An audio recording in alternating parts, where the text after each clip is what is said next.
ओम शांति। आज मैं विशेष क्लास के साथ साथ अपना अनुभव आप सभी के सामने रखूंगा कि जैसे ही मैं इस ईश्वरीय ज्ञान में आया तो आते ही शुरू से एक ऐसे वंडरफुल अनुभव करते गया। जो टॉपिक आज हमने रखा है कि ईश्वरीय कार्य और ब्राह्मणों का पुरुषार्थ। तो ईश्वरीय कार्य क्या होता है और ब्राह्मणों का पुरुषार्थ क्या होता है, ये दोनों भी संगम युग में साथ साथ चलते हैं। ईश्वर का कार्य भी चलते रहता है और ब्राह्मणों का पुरुषार्थ भी चलते रहता है।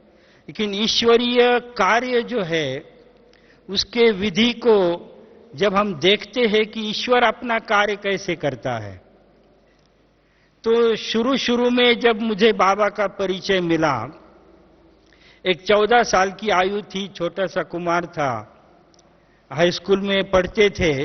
तो जैसे ही बाबा का परिचय हमें प्राप्त हुआ तो मुझे इतनी खुशी हुई जैसे जन्म जन्म से कोई चीज खोई जाती है और उसे हम प्राप्त करते हैं। ऐसे ही बाबा का परिचय मिला तो और बाबा का जब चित्र देखा कि श्वेत वस्त्रधारी बाबा है, धोती कुर्ता पहना हुआ है, तो जैसे लगा कि इनके साथ हमारा बहुत नजदीक का और जन्म जन्म का नाता है। और जैसे जैसे ही बाबा का परिचय मिलता गया मैं अंदर इतना खुश होता गया कि बात मत पूछो। एक तो बाबा का ज्ञान सुनते जा रहा था और दूसरे तरफ मन की स्थिति बनते जा रही थी। तो ऐसे परिचय मिला कि ब्रह्मा बाबा के शरीर में शिव बाबा ने प्रवेश किया हुआ है और ये जो ब्रह्मा की आत्मा है और ये जो ब्रह्मा का शरीर है, तो दोनों की भी अपनी अपनी विशेषता है। तो ब्रह्मा की जो आत्मा है वह श्री कृष्ण की आत्मा है, श्री नारायण की आत्मा है, और इसलिए इस श्री कृष्ण के आत्मा के लास्ट शरीर में शिव बाबा ने प्रवेश किया है।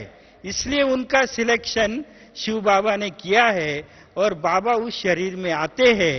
और आने के बाद शिव बाबा ने उनका जो पहला लौकिक नाम था वो लौकिक नाम चेंज किया। उस आत्मा का भी अलौकिक जन्म हुआ तो उनका अलौकिक नाम शिव बाबा ने प्रजापिता ब्रह्मा रखा।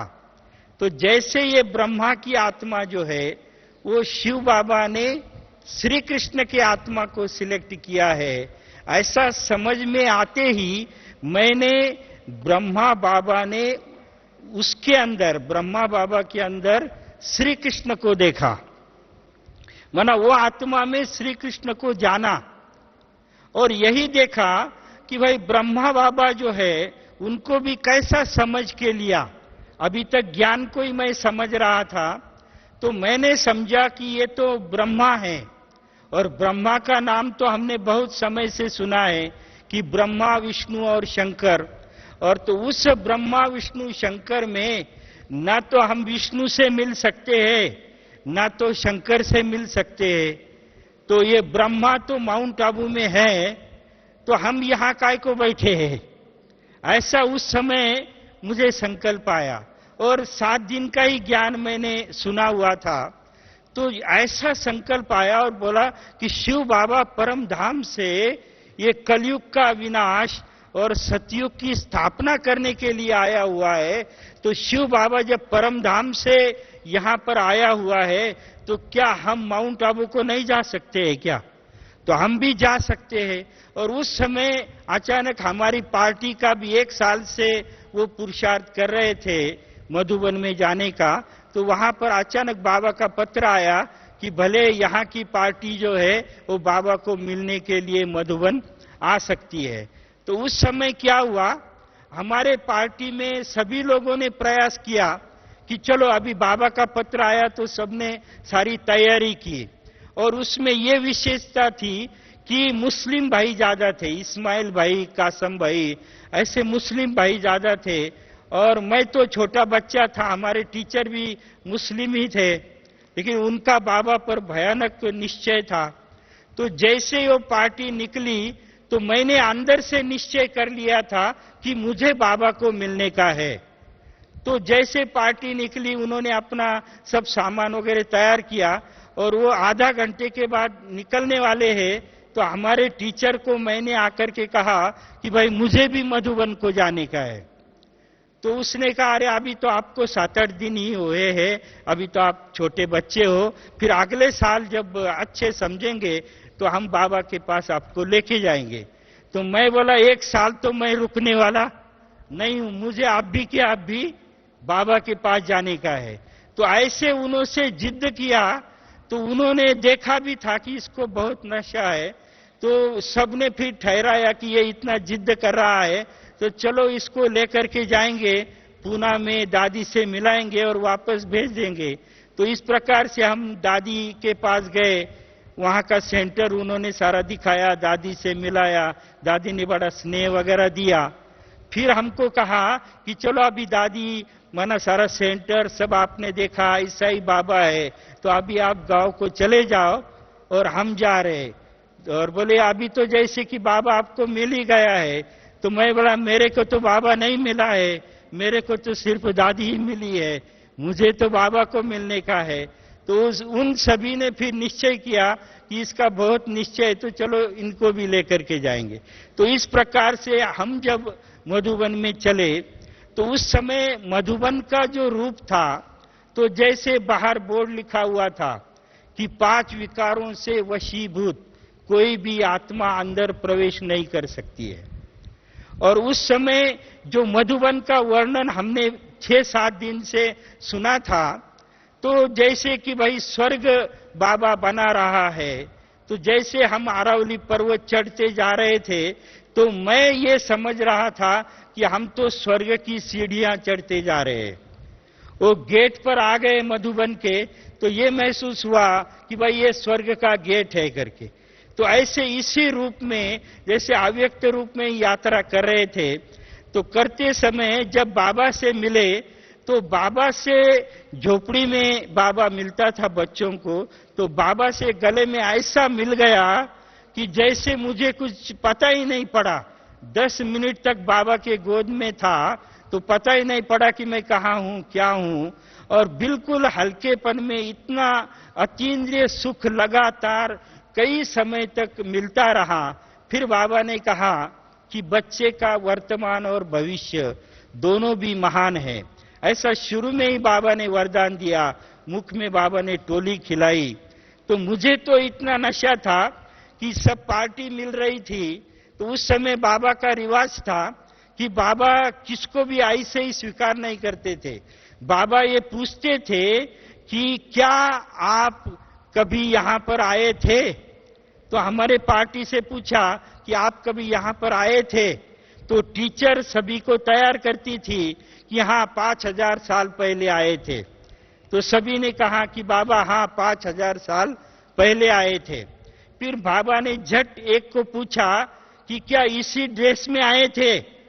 तो वो भाई थोड़ा मूंझ गया कि भाई यही ड्रेस था या कुछ अलग था। तो इस प्रकार से बाबा जो था वो चेक करता था और चेक करने के बाद फिर बच्चों को गोद में लेता था। तो इस प्रकार से हम बाबा की गोद में चले गए। और जब बाबा मुरली चलाने के लिए आए तो मुरली चलाते समय मेरी ऐसी स्थिति थी कि बाबा के पीछे चित्र लगा हुआ था, ये गोला था सृष्टि चक्र का, और एक बाजू को त्रिमूर्ति का चित्र लगा हुआ था। तो बाबा जैसे मुरली चलाने के लिए आए तो मैं तो बाबा के मुरली के लिए जैसे कि दीवाना हो गया था, कब मैं बाबा की मुरली सुनूंगा। वैसे मैंने स्वप्न में बाबा की मुरली सुनी हुई थी। 4-5 दिन जैसे ज्ञान सुनता गया तो मैं स्वप्न में बाबा की मुरली सुनता था। और अभी तो जैसे मुझे साकार में बाबा की मुरली सुनने की थी। तो उस समय मुरली का एक वाक्य जो था, महावाक्य, वो मेरे दिमाग में था। वो बाबा का एक महावाक्य था कि हे बच्चे, अगर यहाँ कोई पतित आत्मा आकर के बैठती है, ये इंद्र का दरबार है, और यहाँ पर अगर कोई पतित आत्मा आकर के बैठती है तो वो पत्थर बन जाती है। मैं तो छोटा बच्चा था, तो मैंने समझा कि हमारे पार्टी के जो 7-8 भाई बहन हैं, वो तो कई सालों से पुरुषार्थ कर रहे हैं, तो उनकी आत्मा तो बहुत पावन हो गई है, और मेरे को तो 7-8 दिन ही हो गए हैं, तो मेरी आत्मा पतित है, और अभी मैं तो ये दरबार में आकर के बैठ गया हूं। तो मैं अंदर से थोड़ा सा डर रहा था। उतने में बाबा जैसे दरवाजे से अंदर आ गए, बाबा संदली के ऊपर बैठ गए, और संदली पर बैठने के बाद बाबा सभी को दृष्टि देते थे। तो 5 मिनट हुआ, 10 मिनट हुआ, बाबा की मुरली कुछ शुरू नहीं हो रही थी। तो मेरे को अंदर से डर होने लगा कि भाई मैं पतित आत्मा यहाँ आकर के बैठी हूं, और अगर आज मुरली बाबा की नहीं चली तो सब तरफ समाचार जाएगा कि एक पतित आत्मा बैठी थी, इसलिए बाबा ने मुरली नहीं चलाई। तो मैं अंदर से बड़ा डर रहा था। तो मैंने सहज करके पीछे देखा, तो पीछे सारा क्लास भरा हुआ था। अभी भागना चाहूं तो मैं भाग भी नहीं सकता था, अभी भागूं तो कैसे, सारा क्लास बैठा हुआ है। तो उतने में 10 मिनट के बाद फिर बाबा ने कहा ओम शांति। तो मेरे को थोड़ा ठीक लगा कि आहा, आज तो मुरली होने वाली है। और फिर ओम शांति होने के बाद फिर बाबा बिल्कुल साइलेंस में चला गया। फिर तो मैं बिल्कुल डरने लगा कि दरवाजा देखता था कि कहां भागने का करके। तो उतने में थोड़ा टाइम हो गया, और फिर बाबा ने शुरू किया कि मीठे मीठे सिकिलदे बच्चों को बाप बैठ समझाते हैं करके। तो मेरे को इतना अच्छा लगा कि अच्छा हो गया, बाबा आज मुरली चला रहा है। तो एक बाजू को बाबा मुरली चला रहा था, और पीछे का चित्र मैं देख रहा था, वो त्रिमूर्ति का चित्र था, ब्रह्मा विष्णु और महेश। तो मैं वो चित्र को देखता था और ये सोचता था कि भाई ब्रह्मा विष्णु और शंकर है, तो हम तो विष्णु से मुलाकात नहीं कर सकते हैं, वो तो सतयुग में होगा, और शंकर को तो हम मिल ही नहीं सकते। बाकी ब्रह्मदेव जो है, वो ब्रह्मदेव हमारे सामने बैठा हुआ है। तो हम कितने भाग्यशाली है कि ब्रह्मदेव सामने बैठा हुआ है, और उसके मुख के द्वारा हम ब्रह्म ज्ञान सुन रहे हैं। तो इतना फूले नहीं समाया, बस हम तो ब्रह्म ज्ञान सुन रहा हूं। इसी नशे में बाबा के साथ वैसे मुरली सुनता रहा। तो ये जो एक बाबा के प्रति देखा मैंने कि बाबा की जो पालना होती है, ईश्वर के हम बच्चे तो बन जाते हैं। तो जैसे छोटे बच्चे होते हैं, तो छोटे बच्चों की पालना करना ये भी एक बहुत बड़ी बात होती है। सभी पालना नहीं कर सकते, माताएं अधिकतर अच्छी पालना कर सकती है। अगर कोई भाई छोटे बच्चे को हाथ में उठाता है तो डरते हैं बेचारे बच्चे के हाथ पांव को कुछ न हो जाए, तो इसलिए माता उसको अच्छी तरह से संभालती है। इस प्रकार से शिव बाबा भी बच्चों का जब नया जन्म होता है तो ऐसी संभाल करता है कि बात मत पूछो। बाबा ने बच्चों को जो स्नेह दिया, हमारे पार्टी को बाबा ने ऐसा स्नेह दिया, ऐसा स्नेह दिया कि आज जो बाबा कहते हैं कि आप मुझे स्नेह से याद करो, स्नेह से कहो कि मेरा बाबा, तो बस कहो बाबा, ओ बाबा, मेरा बाबा, तो बस बाबा हाजिर हो जाएगा। तो सिर्फ कहो मेरा बाबा और दिल से कहो मेरा बाबा, तो बाबा हाजिर हो जाएगा। और जो भी आपको मदद चाहिए, बाबा ने कहा है कि वो मदद देने के लिए मैं तैयार हूं।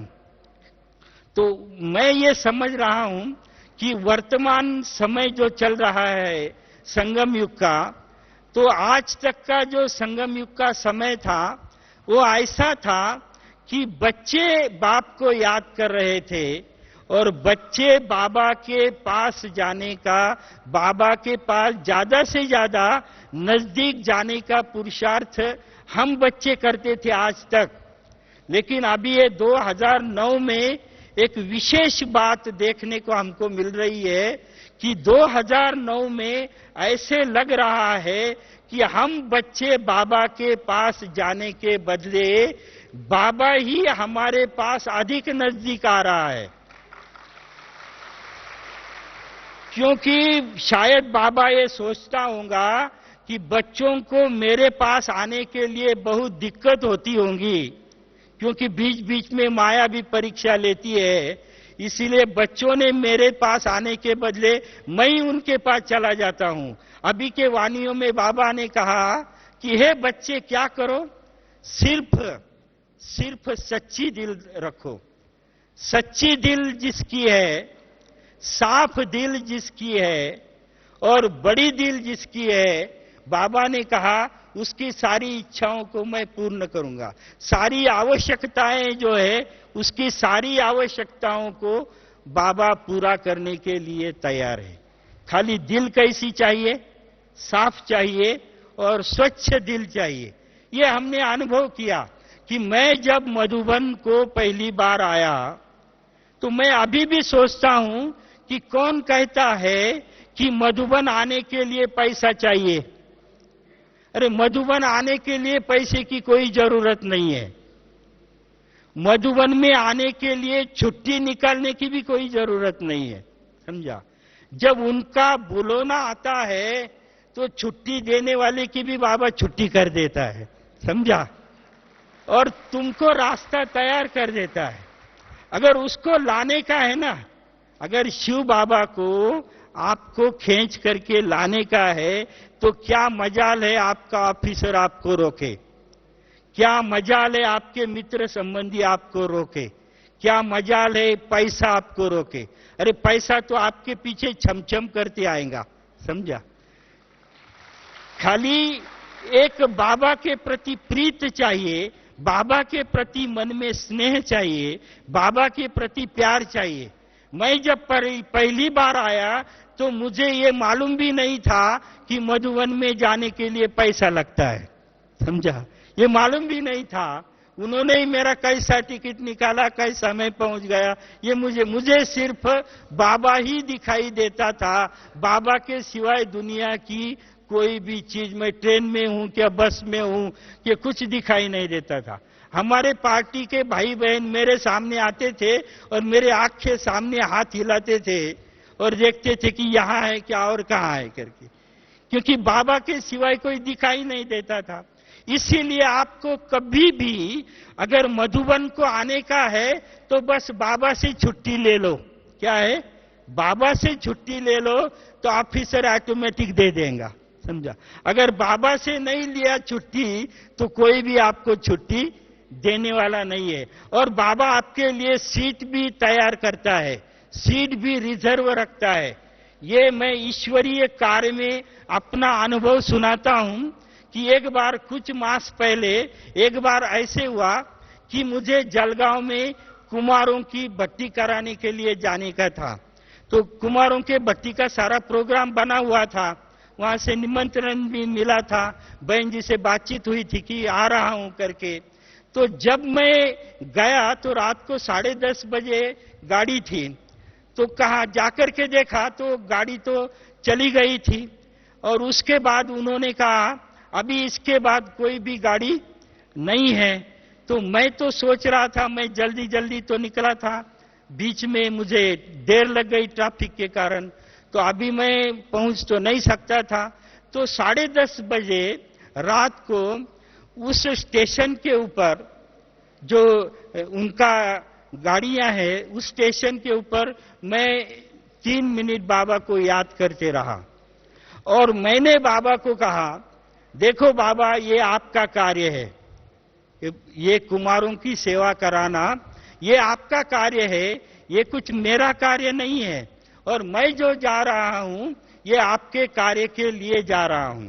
अगर आपको मेरे से सेवा कराने की है तो सेवा कराओ, मुझे गाड़ी दिलाओ। अगर आपको सेवा नहीं कराने की है तो 10:30 बजे सोने के लिए मैं जा रहा हूं। तो ऐसा मैं बाबा से बात कर रहा था। तो उतने में क्या हुआ कि उस बस का जो मैनेजर था वहां पर, वो भागते भागते मेरे पास आ गया और उसने कहा ये आपको जलगांव जाना है ना? तो मैंने कहा हाँ मुझे जलगांव जाने का है। तो वो बोला कि जो बस आपकी गई थी ना 5 मिनट पहले, वो जो बस है वो संचेती हॉस्पिटल के पास चौक में रुकी हुई है। और बोले अभी हमको ये मैसेज आया है बंबई से कि वहां पर वो गाड़ी भी एसी थी और वहां पर बर्थ का एक जो सीट था बंबई से आने वाला, तो वो आने वाला नहीं है, उसका सीट कैंसिल हो गया है।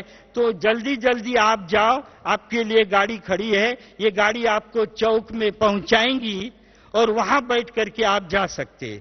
तो मुझे आश्चर्य लगा कि भाई मैनेजर मेरे पास आया, उसने दूसरी गाड़ी मेरे को दी और गाड़ी में बिठा करके वो चौक तक मुझे लेकर के गया।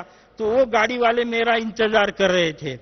और वहां जाने के बाद मैंने देखा कि एसी गाड़ी थी और उसने कहा कि भाई आप ही है क्या जाने वाले? मैंने कहा हाँ मैं ही हूं। तो उन्होंने कहा कि ये 13 नंबर की सीट है।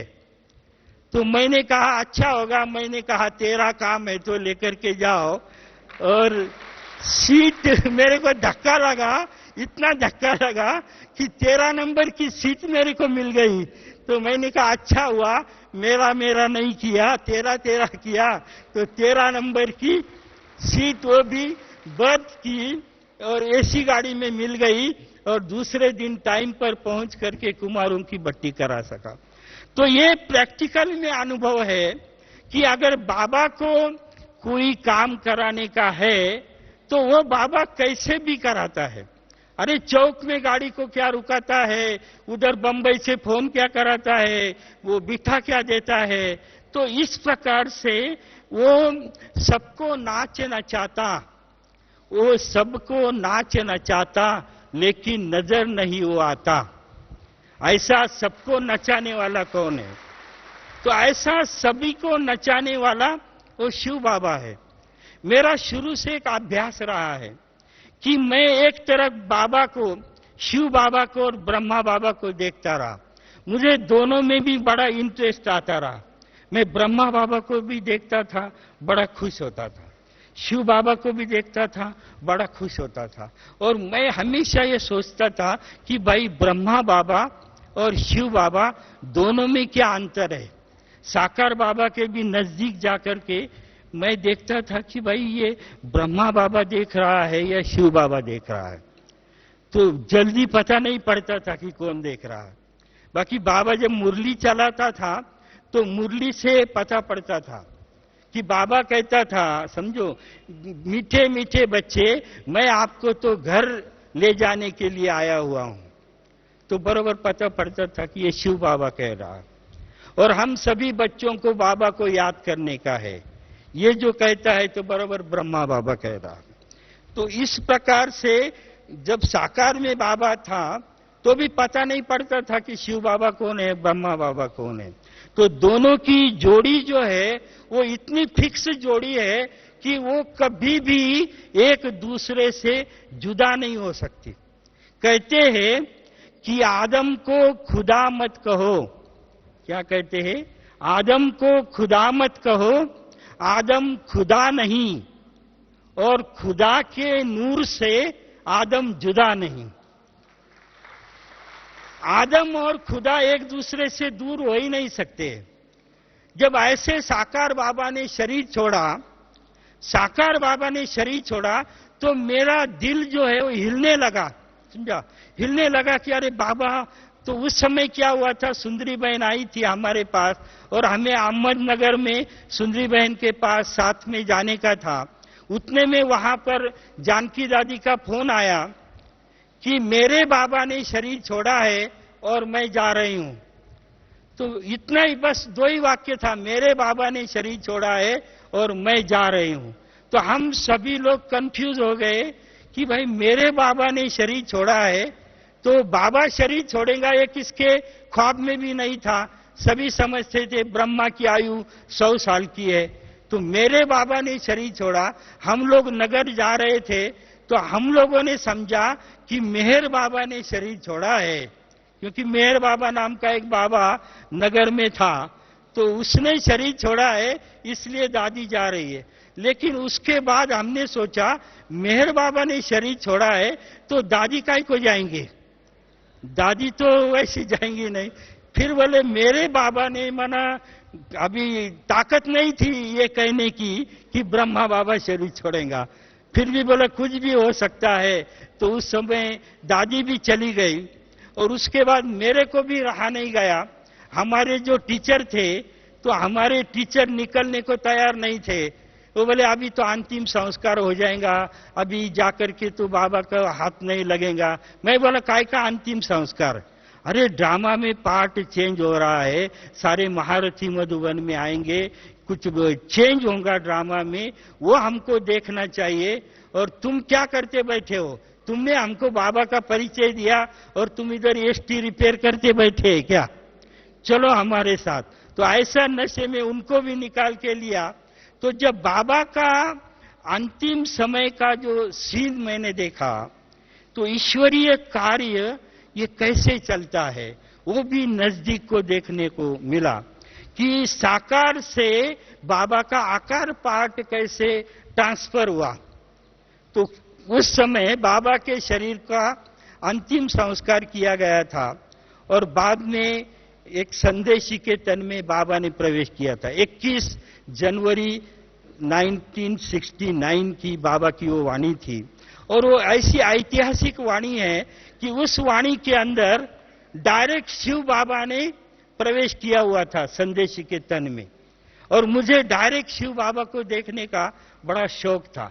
तो उस समय बाबा ने प्रवेश किया और बाबा ने कहा, सारा क्लास हिस्ट्री हॉल में सारा फुल हो गया था और सभी बड़े दुख चेहरा था सभी का कि बाबा ने शरीर का त्याग किया था।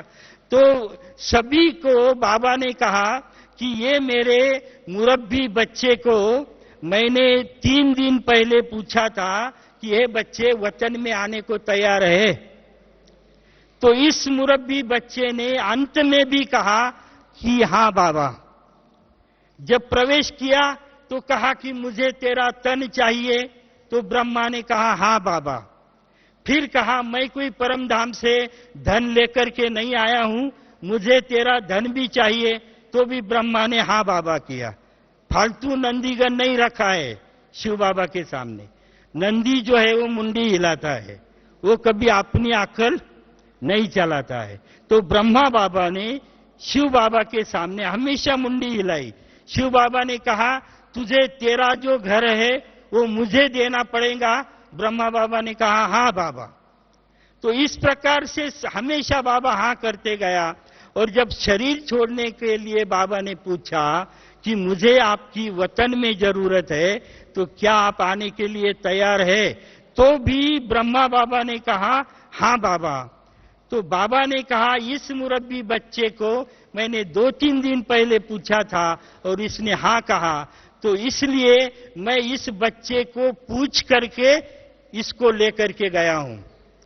तो जब बाबा ने कहा मैं इसको पूछ करके लेकर के गया हूं, तो सारा जो क्लास सभी बैठे हुए थे भाई बहन, तो सभी का संकल्प चला और कईयों ने बाबा को कहा कि बाबा उनको तो पूछा लेकिन हमको तो नहीं पूछा, हमको बगैर पूछे आप लेकर के गए।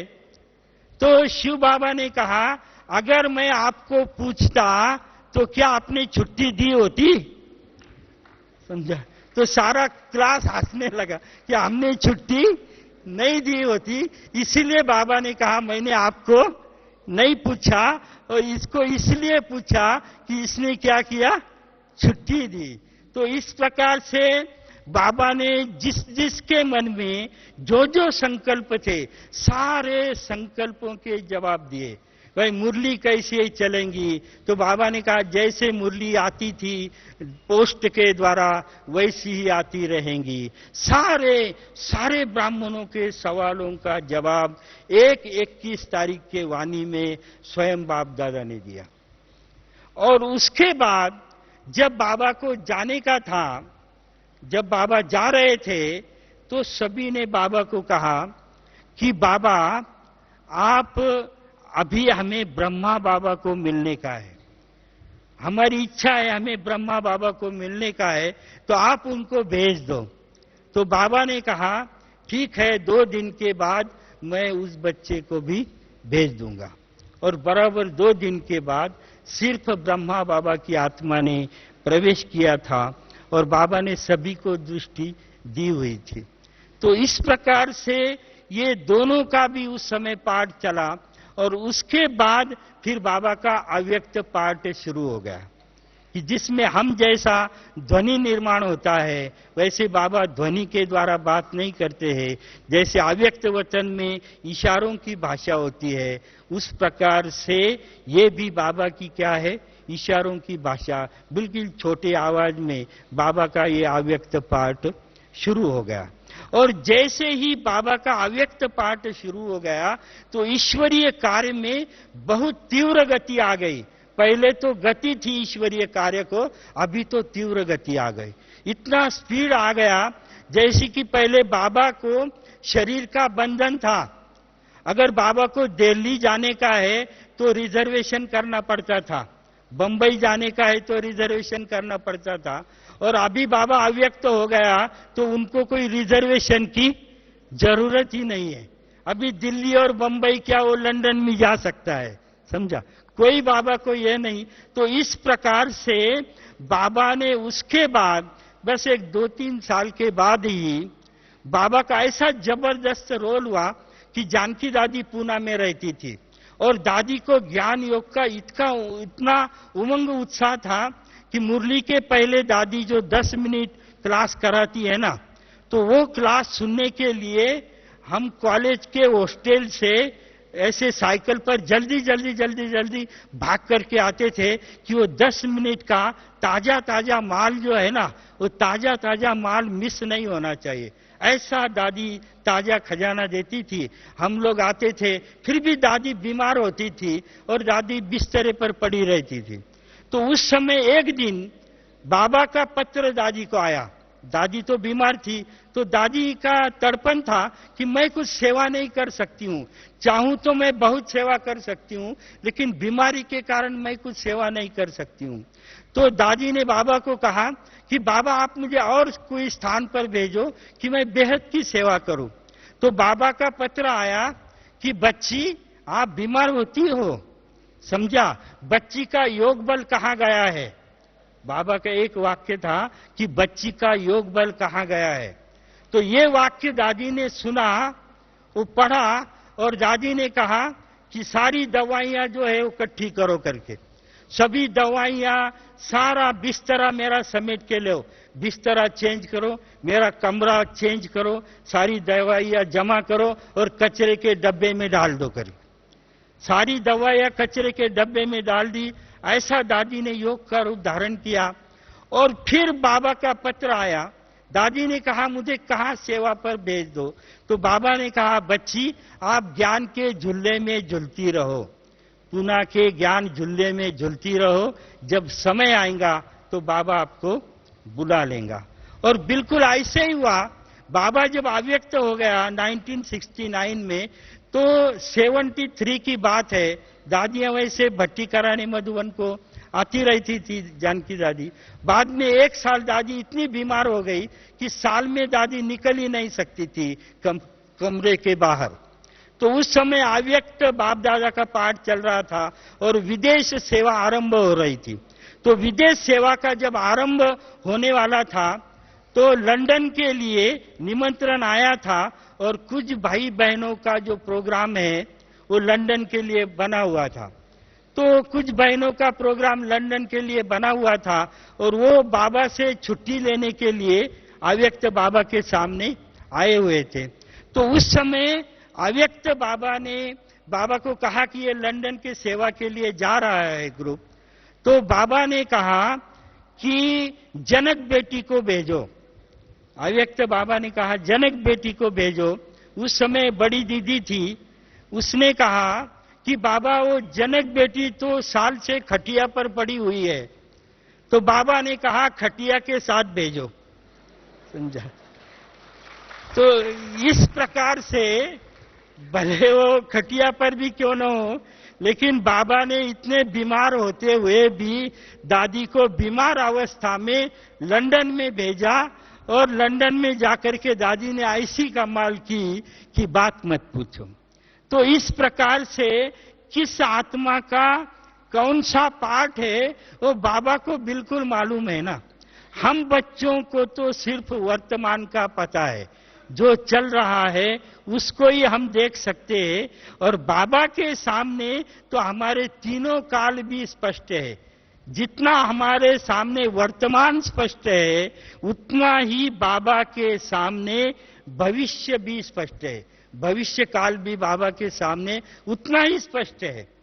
उसके बाद देखो कि ईश्वरीय कार्य कैसे होता है, कि उसके बाद जब मधुबन का पांडव भवन का पाठ था, उसके बाद ओम शांति भवन बना। ओम शांति भवन बना तो सेवा का रूप ही बदल गया। जहां तहां ओम शांति ओम शांति ओम शांति ओम शांति का नारा, ओम शांति का आवाज सारे देश में और दुनिया में ओम शांति भवन बनने के बाद हुआ। ऐसा आवाज हुआ, बात मत पूछो।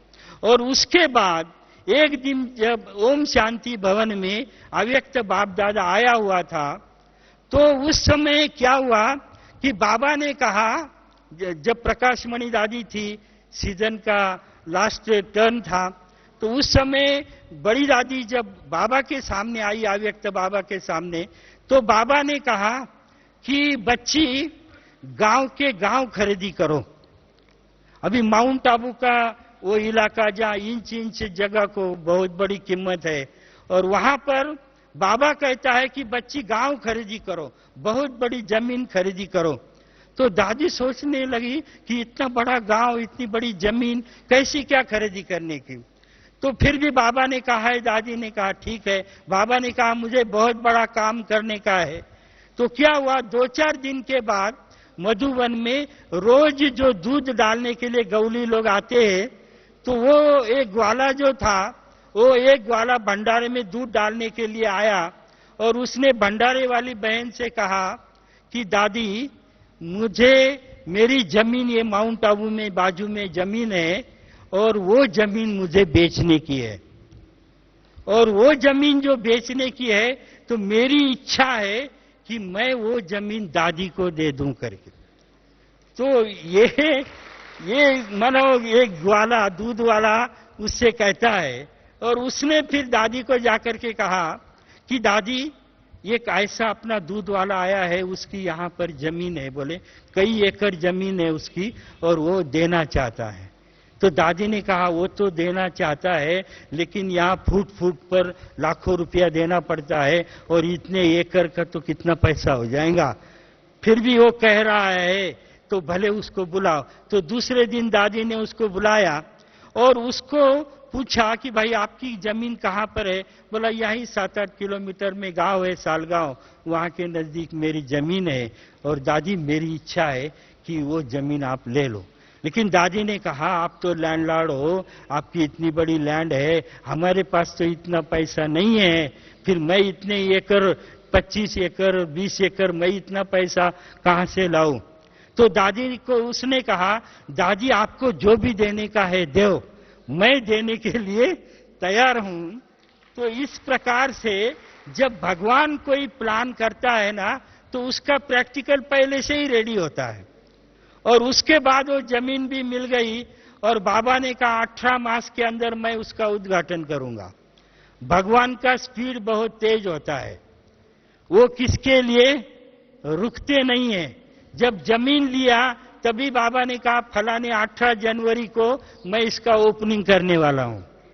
तो ओपनिंग की डेट भी बाबा बता देता है। और 18 मास के अंदर बीच में मिलिट्री का एरिया, सारे पर्वत, ऐसा नीचे ऊपर जमीन, सारे खड्डे का पर्वत, और 18 मास में वहां बड़ा गांव बनाने का। तो उसके बारे में सभी सोच रहे थे, लेकिन ऐसा हो गया कि गवर्नमेंट से भी परमिशन मिला। वो जो उस समय भाजपा की सरकार थी, और सरकार तो परमिशन जल्दी नहीं दे रही थी जमीन बनाने के लिए। तो क्या हो गया, वो सरकार चली गई और गवर्नर का राज आ गया, और वो भी चेन्ना रेड्डी उस समय आ गए। और चेन्ना रेड्डी ने वो रोड जो था ना गांव तक जाने का, वो मिलिट्री के एरिया में रोड था, तो वो एयरफोर्स का परमिशन भी गवर्नर ने ला करके दिया, रोड भी बना और फटाफट ऐसा कार्य चला कि बड़ा ज्ञान सरोवर का प्लान बन गया, इतनी सारी बिल्डिंगों का प्लान बन गया। तो ये 18 मास में कैसी बनेंगी? कॉन्ट्रैक्टर भी ऐसा मिल गया अपना भाई, और फटाफट काम चालू हो गया। ऐसा काम चालू हो गया कि जो पहला क्या हुआ, जो भी स्टोर बनाओ ना तो सारे स्टोर कम पड़ने लगे।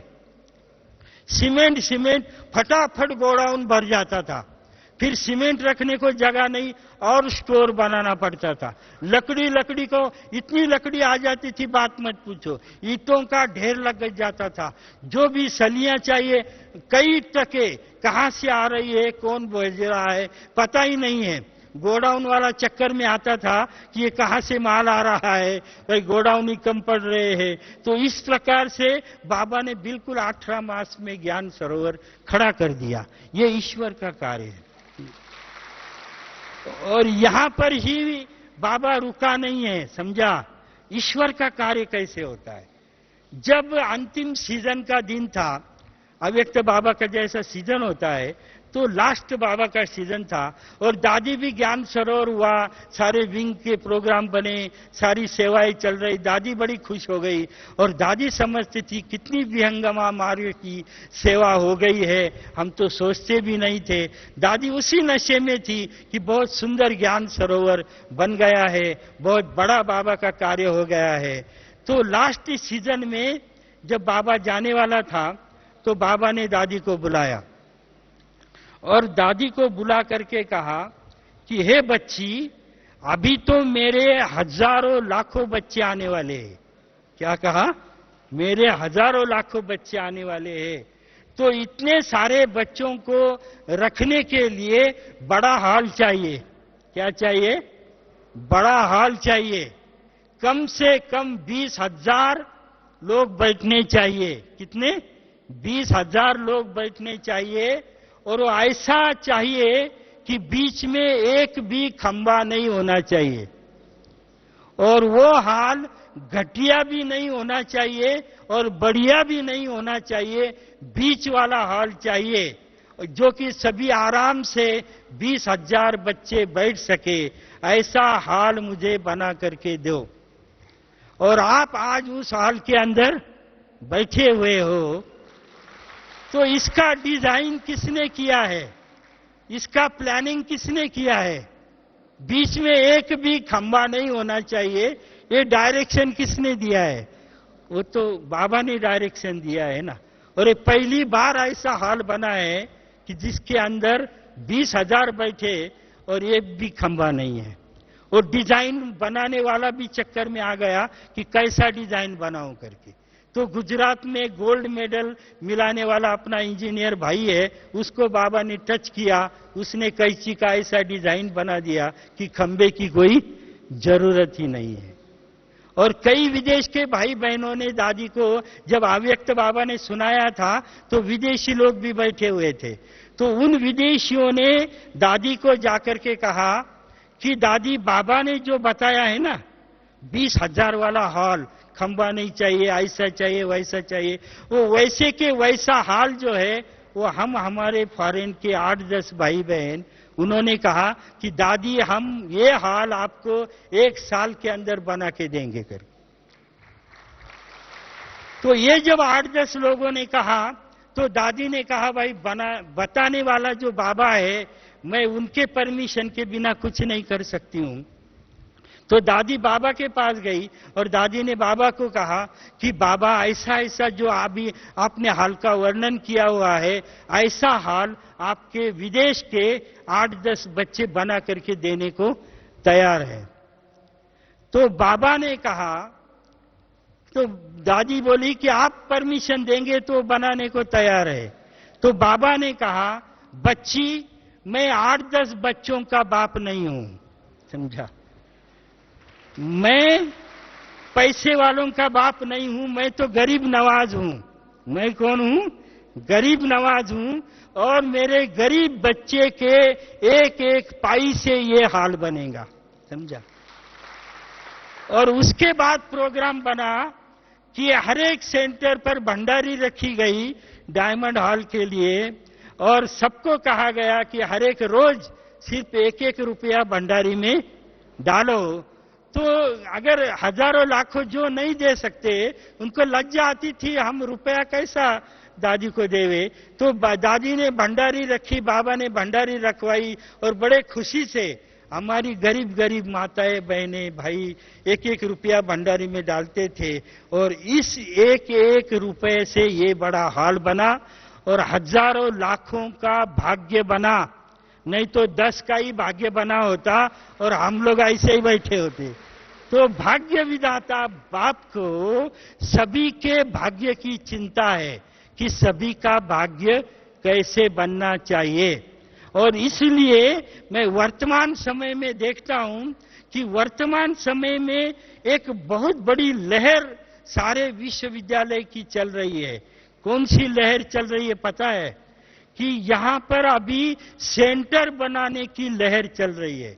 जहां भी जाओ तो बाबा के बड़े बड़े सेंटर बन रहे हैं। पहले क्या होता था, सभी सेंटर किराए के मकान में होते थे। और अभी मैं सेवा के ऊपर कहां शहर में जाता हूं तो देखता हूं कि मकान बन रहा है, मजले के ऊपर मजले चढ़ रहे हैं।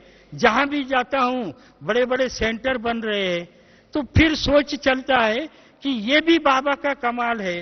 तो ये क्यों सेंटर बन रहे हैं, इसका भी बड़ा राज है। क्या है? ये इतने बड़े सेंटर क्यों बन रहे?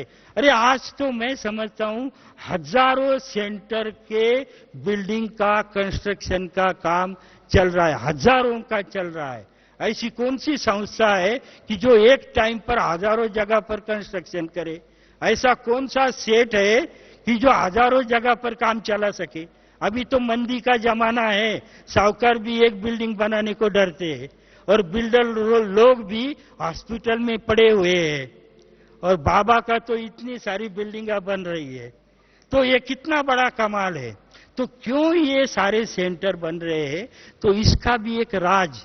एक बार बाबा ने बोलते बोलते कहा हुआ था संदेश में कि बाबा ने कहा कि बच्चे हर एक का भाग्य मुझे बनाने का है। अभी सोचो आप, बाबा भाग्यवान कैसे है और सभी का भाग्य कैसे बनाता है। अगर आप किराए के सेंटर पर होंगे, आपका सेंटर समझो किराए का है, सेंटर को एक 5,000 रुपया 2,000 रुपये का किराया है। अगर सेंटर को 2,000 रुपयों का किराया है तो आप जो यज्ञ सेवा करेंगे ना, तो यज्ञ सेवा भी 200 रुपये 300 रुपये 500 रुपये ज्यादा से ज्यादा करेंगे। तो आपका भाग्य भी 200-300 का ही बनेगा। और जब लाखों रुपयों का मकान बनेगा, 10 लाख का सेंटर बनेगा, तो जरूर सैकड़ों की बात हजारों में आ जाएंगी, हजारों की बात लाखों में आ जाएंगी। और जो 200-300 देने वाले हैं वो भी 10,000 20,000 सहज दे देते हैं। तो इसका मतलब सैकड़ों गुना से भाग्य जिन बच्चों का है उस स्थान पर अवश्य सेंटर का बिल्डिंग का काम चलता है।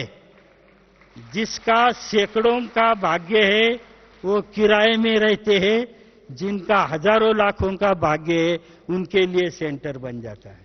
और ये बाबा भाग्य बनाने के लिए बना रहा है, नहीं तो ये तो सारा विनाशी होने वाला है ना। ये काय को बाबा बना रहा है।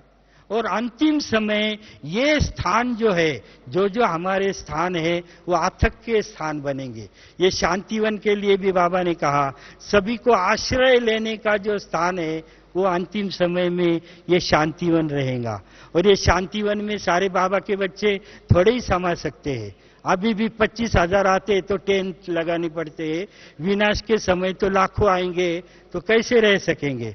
तो इसके लिए हर एक स्थान पर जहां जहां बाबा का सेंटर बना हुआ है वो हर एक सेंटर जो है वो अथक का स्थान बनेगा, वो आश्रय स्थान बनेगा। उस एरिया के सभी लोग जो है उस स्थान पर आकर के रहेंगे, बाकी सभी स्थानों पर हलचल होंगी और वो जो बाबा का सेंटर है वो अचल रहेगा, अड़ोल रहेगा। इसलिए इस हिसाब से भगवान जो है एडवांस में अपने स्थान क्या कर रहा है, बना रहा है। और अभी बाबा लेट नहीं करता है, मकान भी इतने जल्दी जल्दी बन जाते हैं। अरे मैं बाबा का जो ईश्वरीय कार्य है वो मुझे साक्षी होकर देखने की आदत है। मैं एक बार एक स्थान पर गया था जहां बहुत मुश्किल से जमीन भी मिली हुई थी, और बहनें जो थी, बहन भी साधारण थी, और जिज्ञासु भी मजदूरी आदि करने वाले जिज्ञासु थे, उनको मुफ्त में जमीन मिली हुई थी। तो मकान बनाने का था, उन्होंने सारी खुदाई करके रखी थी, सारी ब्लैक कॉटन सॉइल थी, काली काली जमीन थी। इतनी खुदाई किया कि तल घर ही बन गया था। मैं बोला पैसा तो इनके पास नहीं है, ना कोई यहाँ इंजीनियर है, ये सारी काली माटी है, और यहाँ सेंटर कैसे क्या बनेगा, कोई पैसे वाले भी नहीं है, और इनका तो सेंटर का काम चालू हो गया है, ये कैसे होगा। मैं बोला कोई इंजीनियर को इस स्थान पर भेज देना चाहिए। मैंने एक इंजीनियर भाई को भी कहा कि भाई आप तो यहाँ पर देखो, ये काली माटी में अगर मकान बनेगा तो गिरने की संभावना है, तो जरा देखो तो सही क्या है। मैंने बाद में देखा, एक साल के बाद वो बहन मुझे मिली और उसने कहा भाई जी हमारे सेंटर के उद्घाटन के लिए हम आपको निमंत्रण दे रहे हैं। तो मेरे को आश्चर्य लगा कि ये तो मकान बाबा ही बना सकता है, भगवान ही बना सकता है, ये इंसान का काम नहीं है, कोई भी इंजीनियर नहीं है, कोई भी धनवाला नहीं है, कुछ भी नहीं है, लेकिन फटाफट एक साल के अंदर सेंटर बन गया।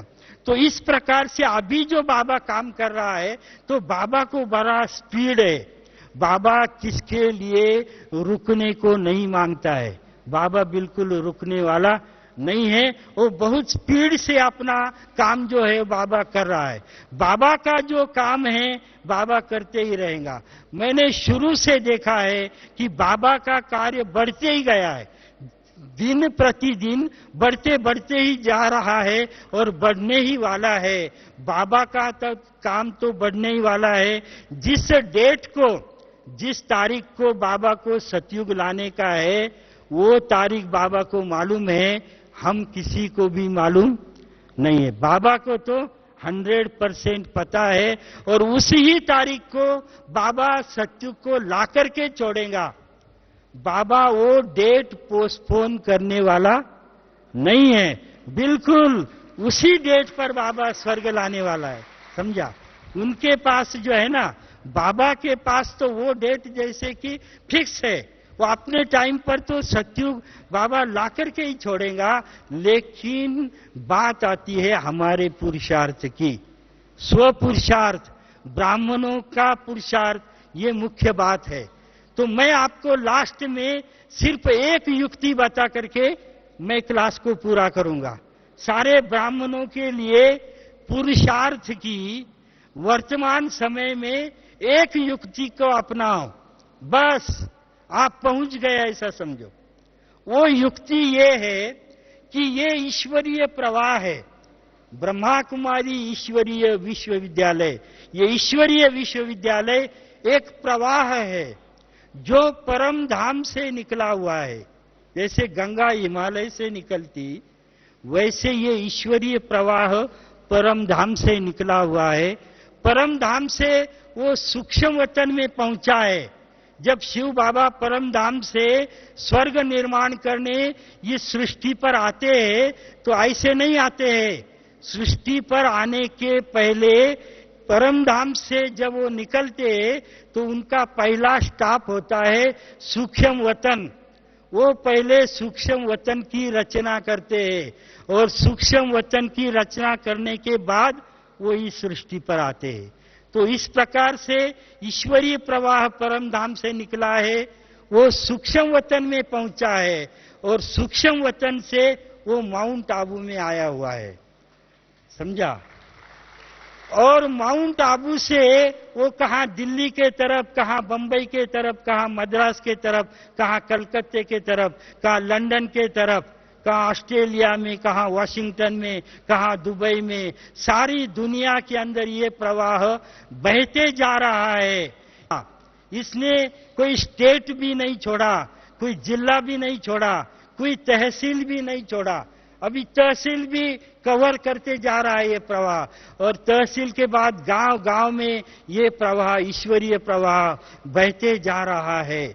और हम ब्रह्मा कुमार बहन भाइयों को क्या करना है? सिर्फ इस ईश्वरीय प्रवाह में अपने आप को झोंक देना है, कुछ करना नहीं है। हाथ पांव भी मत हिलाओ, समझा ना? हमने देखा जब हम वहां ऋषिकेश में गए थे तो ऋषिकेश में क्या होता है, हिमालय का वो गंगा उतरती है ऋषिकेश में नीचे जमीन पर, तो वहां जंगल में जो बड़े बड़े झाड़ काटते हैं तो बड़े बड़े लकड़ी के जो रोंडे होते हैं, वो बड़े बड़े लकड़ी के रोंडों को क्या करते हैं, गंगा के किनारे ला करके रखते हैं। और शाम को क्या करते हैं, शाम को गंगा में वो रोंडों को, लकड़ी के रोंडों को ढकेल देते। शाम को बड़े बड़े रोंडों को वो गंगा में ढकेल दिया तो क्या होता है, जब दूसरे दिन हम हरिद्वार गए तो जाकर के देखा कि कल के सारे लकड़ी के रोंडे थे वो बिल्कुल ऋषिकेश से हरिद्वार में आकर पहुंचे थे। 1 लीटर पेट्रोल डीजल की जरूरत नहीं, कुछ भी करना नहीं पड़ा, ऑटोमेटिक वो रोंडे क्या हो गए, ऋषिकेश से हरिद्वार में पहुंच गए। तो जैसे वो लकड़ी के रोंडे पहुंच गए वैसे हम भी पहुंच जाएंगे। सिर्फ क्या करना पड़ेगा, इस प्रवाह में अपने को ढकेल देना पड़ेगा। कहां भी किनारे पर मत रुको, कहां भी किनारे पर मत रुको, पूरा के पूरा तन मन धन से ये प्रवाह में अपने को ढकेल दो, तो आप जो है वो ऑटोमेटिक सत्युग के किनारे पर पहुंच जाएंगे। ओम शांति।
जा